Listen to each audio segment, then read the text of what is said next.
అన్నిటికీ బరాయించుకుంటే తప్పులని అన్నిటిని మోసుకుంటే ఏదో కుర్చీలు ఉన్నా కాబట్టి ఊరుకుంటా అనేమన్నా ఏషాలు వేయదలుచుకోరాం. అన్ని చట్టపరంగానే చేస్తా. చట్టాన్ని పరిధిని నేను దాటను. ప్రతిదానికి ఒక శిక్ష, ఒక విధానం ఉంది. ఏది కూడా పరిధి దాటను. ఎందుకంటే నేను ముఖ్యమంత్రిని. చట్ట పరిధిలోనే అన్ని శిక్షలు ఉంటాయి. జర్నలిస్టులకు కూడా నా సూచన, ఎవరు జర్నలిస్ట్ వాళ్ళ గుర్తింపు కార్డు ఏందో మీరు నిర్ణయించండి. అది ఏదో ఏ లైన్ మీరు చెప్తారో చెప్పండి. వాళ్ళని మినహాయిస్తాము, మిగతా వాళ్ళు మాట్లాడేదాన్ని విశ్లేషిస్తాము.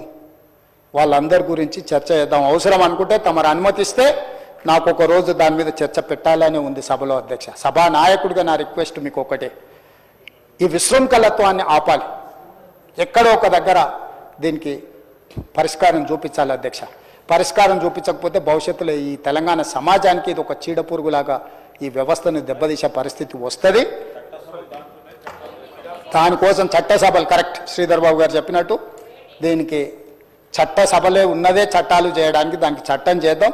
ఒకసారి తమ నేతృత్వంలో ఆదేశిస్తే లెజిస్లేటివ్ అఫేర్స్ మినిస్టర్ గారు జర్నలిస్ట్ సంఘాలను కూడా పిలిచి, అదేవిధంగా ఐఎన్పిఆర్ మినిస్టర్ గారు కూడా నా సూచన, మీరు పిలిచి కూర్చోబెట్టి మాట్లాడండి. ఇది చర్చ చేయండి. దీన్ని వదిలేసి ఊరుకుంటే ఎవరినో ఒకరిని అన్నారని కాదు, ఇది ఎవరినన్నా మనల్ని అందరిని అన్నట్లని. నా ఒక్కడి ఆవేదన కాదు, ఇది అందరి ఆవేదన వినే నేను ఈరోజు చెప్పదలుచుకుంటాను. నన్ను ఒక్కరిని ఏదో అన్నారు ఇదని కాదు. ఇది మాత్రం మాత్రం మంచిది కాదు. మీరు చర్చ పెట్టండి. దీని మీద చర్చ జరగాలి. ఒక మంచి సాంప్రదాయానికి తెలంగాణ వేదిక అవ్వాలి. అందరినీ సహకరించమని సభలో ఉన్న సభ్యులందరం కూడా చర్చించుకుందాం. స్వీయ నియంత్రణతో పాటు రాజ్యాంగపరమైన నియంత్రణ కూడా అవసరమే.